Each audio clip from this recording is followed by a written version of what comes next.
BSN. Finish first.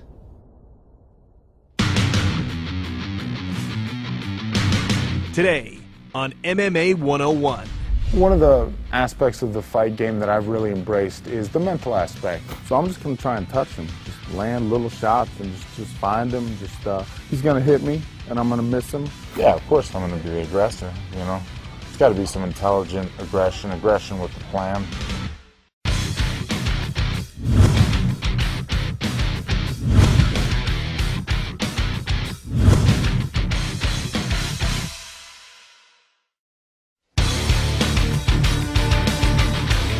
One of the aspects of the fight game that I've really embraced is the mental aspect. And, you know, I talk a lot about it in my book, and it's one of the things that it fascinates me, and it's just an interesting way to push yourself and to find out, you know, how you respond under pressure, like what you're really made of. And that's kind of how I perceive it anyway. And, you know, a big part of the mental aspect of the game is confidence. Now, I know I'm not the best fighter in the world, and I don't know how hard my opponent's trained, or, you know, I don't worry about him. He's not a part of my equation. You know, the two things I need to know are that I've done everything possible to get myself ready for this fight, that I've made the right choice, that I've done all the work, you know? And the other thing is that I won't quit on myself, that I will not get in there, I won't freeze up, I won't quit.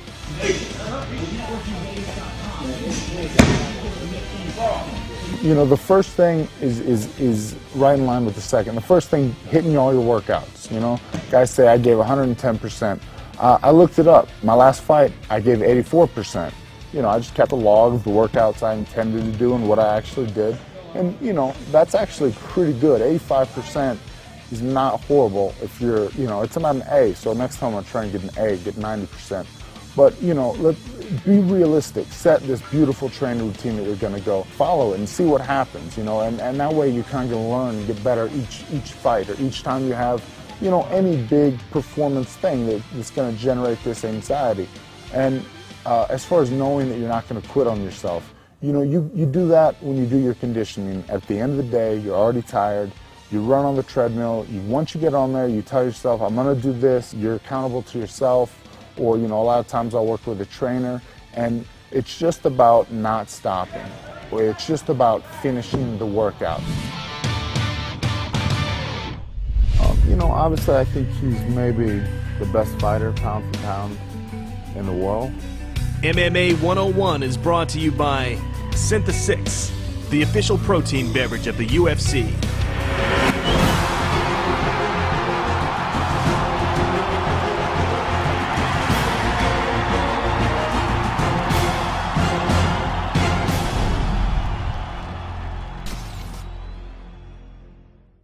Any funny stories you might be able to share with us to give people a little sneak preview of what they might see in the book? You know, I don't know. I would just say, you know, pick the book up, read the jacket of it. If you like the jacket, take that and leave the rest of the book in the store. Or I would say, go to the store, read the book, but don't buy it, because that's usually what I do. Forrest, one of the biggest matches of your career is coming up against Anderson Silva. First off, what are your thoughts on Anderson?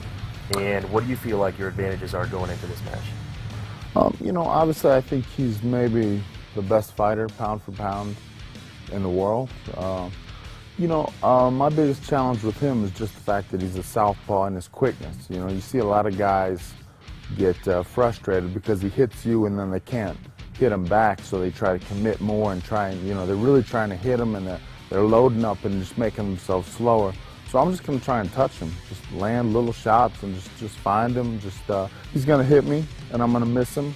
Just not going to get flustered. Just keep calm and keep that sort of, you know, nice even mentality. He's always relaxed, so I have to be relaxed as well. I can't get all emotional and go after him because he feeds off that very well. Declaring the winner by tap out due to a rear naked choke, Forrest. You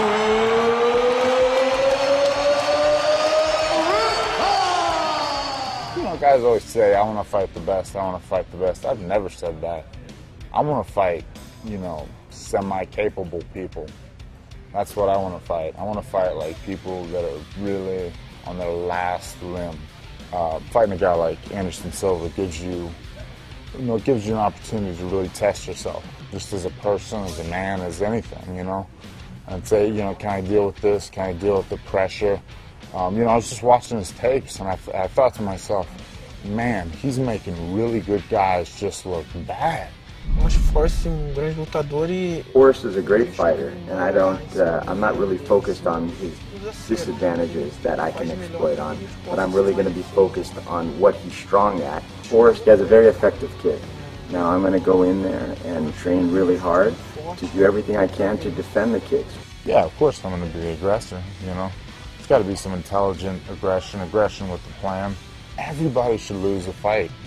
Anderson Silva is the best fighter in the world. And if I beat him, he'll still be the best fighter in the world.